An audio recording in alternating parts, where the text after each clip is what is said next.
السلام علیکم دوستو، ہمارے چینل میں آپ کو خوش آمدید۔ اگر آپ نے ابھی تک ہمارے چینل کو سبسکرائب نہیں کیا ہے تو جلدی ہمارے چینل کو سبسکرائب کر دیں اور ساتھ میں بیل آئیکن کو بھی دبا دیں۔ شکریہ۔ میر چاکر نے کبھی اپنی پوری زندگی میں مکان کی کھڑکی سے باہر جھانک کر نہ دیکھا۔ وہ جس مکان میں رہتا تھا اسی کی دیواروں کی مرمت میں زندگی گزار دی۔ اس کے مکان کی چھت پر لاشاریوں نے نقب لگایا تو وہ اپنے مکان کے سوراخ کو بند کرنے کی بجائے لاشاریوں کے پیچھے پڑ گیا اور اپنی ساری طاقت اسی میں صرف کر دی کہ لاشاریوں کی طاقت کو صفحہ ہستی سے مٹا دیا جائے۔ اگر وہ ایک بار اپنے روشن دان سے باہر کی دنیا دیکھ لیتا تو کبھی لاشاریوں سے نہ الجھتا، بلکہ سیاست سے کام لیتے ہوئے لاشاریوں کو اپنے ساتھ ملاتا۔ لاشاری اس کا بازو تھے۔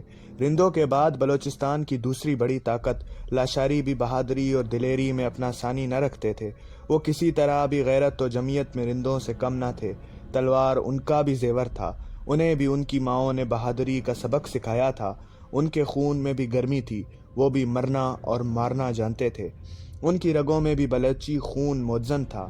اگر یہ دونوں فریق زمین کے چھوٹے سے ٹکڑے کے حصول کے لیے نہ جھگڑ بیٹھتے تو ممکن تھا کہ ہندوستان کی تاریخ کوئی اور ہی کہانی سنا رہی ہوتی۔ مگر نہ میر چاکر نے نہ میر گوہرام نے اپنی دنیا سے باہر نکل کر دیکھا، نہ کبھی ایک دوسرے کو برداشت کیا۔ یہی وجہ تھی کہ دونوں فریق آگے بڑھنے کی بجائے ابتدائے منزل میں ہی ایک دوسرے سے الجھ پڑے۔ ذرا سی کامیابی بھی ان سے برداشت نہ ہوئی۔ انہوں نے سمجھا کہ میرانیوں کو شکست دے کر دنیا ہی فتح کر لی ہے۔ یہ خود کو اسکندر اعظم اور تیمور لنگ سمجھنے لگے۔ ان کی انہی غلط فہمی نے ان کے پاؤں میں زنجیر ڈال دی، پیر باندھ دیے، ان کے ہاتھوں کو جکڑ لیا۔ ان کی یہی خوش فہمی انہیں لے ڈوبی، اور ایسی ڈوبی کہ آج 400 سال گزرنے کے باوجود بھی اس شکستہ کشتی میں ہزاروں چھید نظر آتے ہیں۔ آج کی متمدن دنیا میں بھی بلوچ اپنی کشتی کی مرمت کرنے کی بجائے اس چھید زدہ کشتی کو سر پر اٹھائے بڑے فخر سے اقوام عالم کے ساتھ قدم سے قدم ملا کر چلنے کی کوشش کر رہے ہیں۔ آج بھی ان کی دور کی نظر کمزور ہے۔ آج بھی وہ کل کا نہیں سوچتے۔ آج بھی ان کی فکر حال کا احاطہ کر رہی ہے۔ مستقبل کی نہ کبھی بلوچوں نے سوچی، نہ سوچنے کی ضرورت محسوس کی۔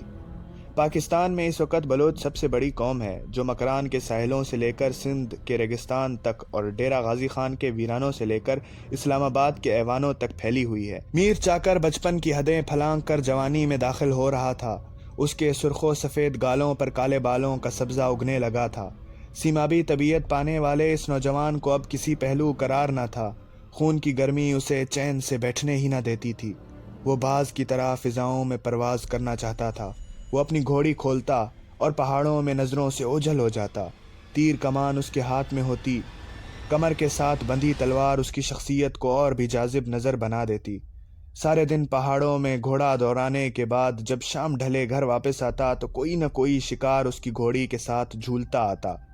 کیا اسے گوشت کی کمی تھی؟ ہزاروں بھیڑیں اور سینکڑوں اونٹ اس کی ملکیت میں تھے۔ جب بھائی کو شکار سے واپس آتا دیکھتی تو بھاگ کر اس کی گھوڑی کی باگ پکڑ لیتی۔ وہ ہر بار یہی پوچھتی، بھائی صبح سے کہاں تھے؟ مگر گھوڑی کے ساتھ بندھے شکار پر جب اس کی نظر پڑتی تو مسکراتے ہوئے کہتی، سمجھ گئی۔ اور پھر دونوں بہن بھائی ایک دوسرے کے ہاتھ میں ہاتھ ڈالے خانم کو سلام کرنے اندر حرم میں چلے جاتے۔ دیکھو ماں، آج کتنی گرمی تھی، مگر بھائی کو آج بھی گھر میں آرام نہیں آیا۔ کیا ضرورت تھی اتنی گرمی میں باہر جانے کی؟ بڈھی خانم دونوں بچوں کو پیار سے دیکھتے ہوئے کہتی، تو نہیں سمجھے گی پگلی، کیا بھائی کو چوڑی پہنا کر گھر میں بٹھانے کا ارادہ ہے؟ میں یہ کب کہتی ہوں، مگر تھوڑی دیر میرے ساتھ بھی تو بیٹھیں، کوئی دل کی بات کریں، میری سنیں، کچھ اپنی سنائیں۔ بڑی خانم بی بی بانٹری پر ناراض ہوتے ہوئے کہتی، سارا دن چھوٹے بھائیوں کو تنگ کرتی رہتی ہے، لڑتی جھگڑتی رہتی ہے، کیا بڑے بھائی کو بھی اسی طرح تنگ کرے گی؟ بڑی خانم بی بی بانٹری کی بات کو نظر انداز کرتے ہوئے میر چاکر کو مخاطب کرتی، سناؤ بیٹا آج کا شکار کیسا رہا؟ میر چاکر کے جواب دینے سے پہلے بی بی بانٹری بول پڑتی، کیا ضرورت تھی بیچارے غریب جانور کو مارنے کی؟ کیا گھر میں گوشت کی کمی ہے؟ روزانہ گھر میں 2 بھیڑیں ذبح ہوتی ہیں۔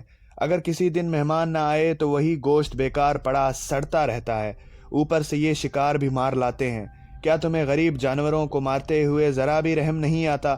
بڑی خانم بی بی بانٹری کو سمجھاتی، یہ شکار گوشت کے لیے نہیں کھیلا جاتا، بلکہ یہ تو مردوں کی شان ہے۔ جب ملک میں امن ہوتا ہے تو لہو گرم رکھنے کے لیے کوئی تو بہانہ چاہیے۔ بڑے بڑے بادشاہ اپنی سپاہ کو چاق و چوبند رکھنے کے لیے اپنے ساتھ شکار پر لے جاتے ہیں۔ اسی طرح ان کی فوجیں ہر وقت مستعد رہتے ہیں، اور جب بھی کوئی وقت آتا ہے تو دشمن پر قہر الہی بن کر ٹوٹ پڑتے ہیں۔ سیر و شکار تو بہادروں کے لیے ایک ورزش ہے جو ان کے خون کو گرم رکھتی ہے۔ اگر بادشاہ ایسا نہ کریں تو ان کے فوجی بارکوں میں پڑے پڑے کاہل ہو جائیں۔ میرا بیٹا ابھی شکار اس لیے نہیں کھیلتا کہ وہ معصوم جانوروں کا خون بہائے، مگر اپنے خون کی گرمی کو برقرار رکھنے کے لیے شکار پر جانا لازمی سمجھتا ہے۔ میر چاکر نے بی بی بانڑی کے سر پر پیار سے چپت لگاتے ہوئے کہا، تم کیا جانو جب میں شکار کے پیچھے گھوڑا دوڑاتا ہوں اور میرا گھوڑا ناہموار راستوں کو پھلانگتا ہوا سرپٹ بھاگتا ہے تو کتنا لطف آتا ہے۔ میں کبھی کمزور جانور کا شکار نہیں کرتا۔ جانور جتنا پھرتیلا اور تیز رفتار ہوتا ہے اس کے شکار میں اتنا ہی مزہ آتا ہے۔ بھاگتے بھاگتے جب شکار تھک جاتا ہے تو میں اپنا گھوڑا آہستہ کر لیتا ہوں اور اسے بچ کر نکل جانے کا موقع دیتا ہوں۔ اس میں زندہ رہنے کی امید پھر سے زندہ ہو جاتی ہے۔ وہ اپنی جان بچانے کے لیے مجھے طرح طرح کے چکمے دیتا ہے، اور جب شکار کو یقین ہو جاتا ہے کہ وہ خطرے سے باہر نکل گیا تو میں اسے دبوچ لیتا ہوں۔ تم کیا جانو اس وقت میری حالت کیا ہوتی ہے۔ اپنے شکار پر فتح کا تصور ہی فرحت انگیز ہوتا ہے۔ کبھی تم بھی چلنا میرے ساتھ شکار پر، میں تمہیں بتاؤں گا کہ شکار کس طرح کھیلا جاتا ہے۔ شعر ہے کہ جو کبوتر جھپٹنے میں مزہ ہے اے پسر، وہ مزہ شاید کبوتر کے لہو میں بھی نہیں۔ بی بی بانڑی خوش ہوتے ہوئے بولی، مجھے تم کیا سمجھتے ہو؟ میں روزانہ تلوار چلانے کی مشق کرتی ہوں، میرا نشانہ بھی اتنا برا نہیں ہے۔ اڑتے پرندوں کا میں کئی بار شکار کر چکی ہوں، میرا نشانہ شاذ و نادر ہی خطا ہوتا ہے۔ میر چاکر بولا، میری بہن کو ایسا ہی ہونا چاہیے۔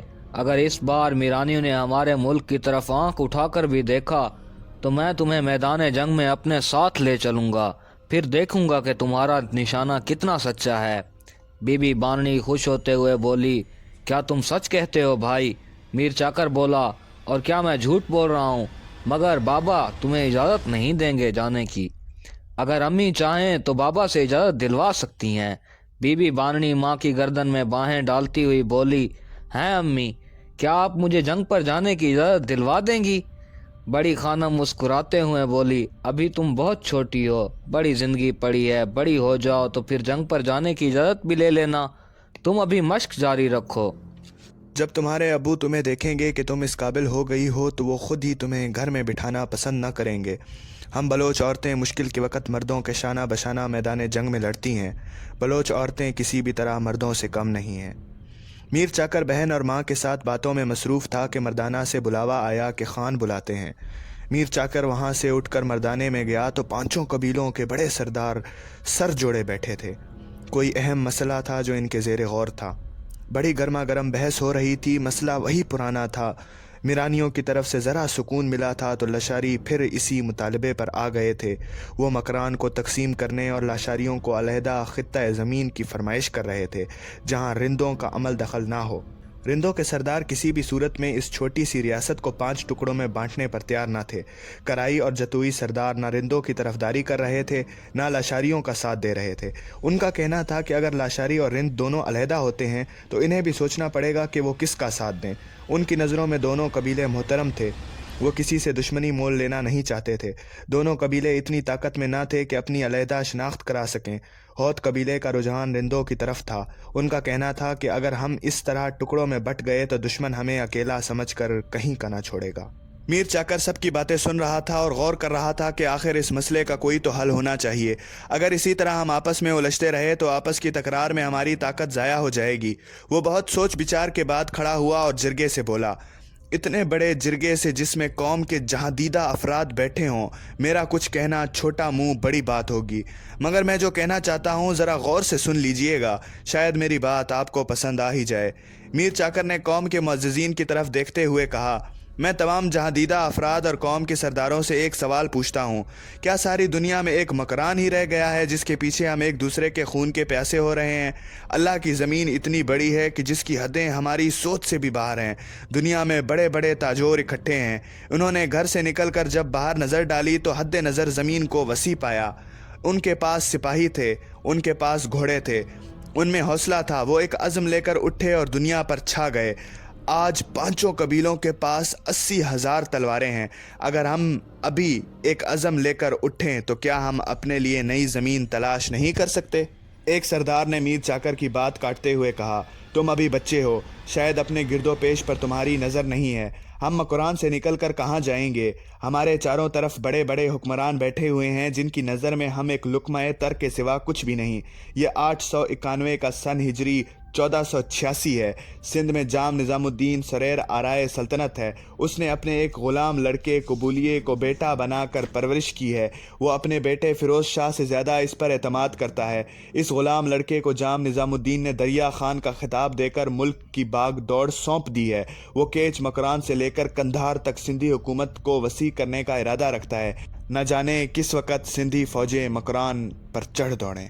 اگر تم صوبہ خراسان کی طرف دیکھو گے تو مرزا سلطان حسین بتھارا نے ہرات کو مرکز بنا کر ایک مستحکم حکومت قائم کی ہوئی ہے۔ اس نے اپنے ایک سپہ سالار امیر شجاع الدین ذوالنون کو فوجوں کا سالار بنایا ہوا ہے۔ امیر ذوالنون نے مستونگ، پشین اور سبی تک کے علاقے پر اپنی حکومت قائم کی ہوئی ہے۔ ازبک سردار شیبانی خان اپنی طاقت بڑھا رہا ہے، اس کی نظریں قندھار پر ہیں۔ ایک اور نیا سردار ظہیر الدین بابر جو ایک چھوٹی سی ریاست فرغانہ کا حاکم تھا، اپنی بقا کے لیے ہاتھ پاؤں مار رہا ہے۔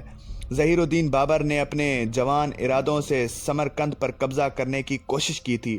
وہ جب تک سمرقند حاصل نہ کرے خود کو امیر تیمور کا صحیح جانشین ثابت نہیں کر سکتا۔ اگر تم مشرق کی طرف نظر ڈالو گے تو کلات کا علاقہ میرانیوں کے قبضے میں ہے، جنہوں نے ہمارا جینا حرام کیا ہوا ہے۔ میر چاکر، تم جوانی کے جوش میں جو راستہ ہمیں دکھا رہے ہو وہ سیدھا موت کی طرف جاتا ہے۔ میر شہک کی نگاہیں چاکر خان کی باتوں کو سمجھ رہی تھیں کہ اس چھوٹے سے زمین کے ٹکڑے پر جھگڑنے کی بجائے ہمیں بلوچوں کی طاقت سے کوئی بڑا کام لینا چاہیے۔ لیکن وہ بڑا کام کیا ہے؟ میر شہک کا دماغ یہ سوچتے سوچتے تھک گیا۔ میر شہک سمجھ رہا تھا کہ اگر جلد ہی کوئی پائیدار حل تلاش نہ کیا گیا تو لاشاریوں کا باغی رویہ کوئی رنگ ضرور لائے گا، اور خدا وہ دن کبھی نہ لائے کہ ہم آپس میں گتھم گتھا ہو جائیں۔ اس طرح نہ صرف لاشاریوں کو بلکہ رندوں کو بھی عظیم نقصان سے دوچار ہونا پڑے گا، اور جب دونوں طاقتیں آپس میں لڑ کر ختم ہو جائیں گی تو پھر خدا ہی بہتر جانتا ہے کہ ہمارا کیا انجام ہوگا۔ دوستو، آج کے لیے اتنا ہی۔ اسی تاریخ کے اگلے ایپیسوڈ کے لیے ہم جلد ہی حاضر ہوں گے۔ آپ سے التجا ہے کہ ویڈیو کو لائک کریں، کمنٹ سیکشن میں اپنی رائے کا اظہار کریں اور چینل کو سبسکرائب کر دیں۔ شکریہ۔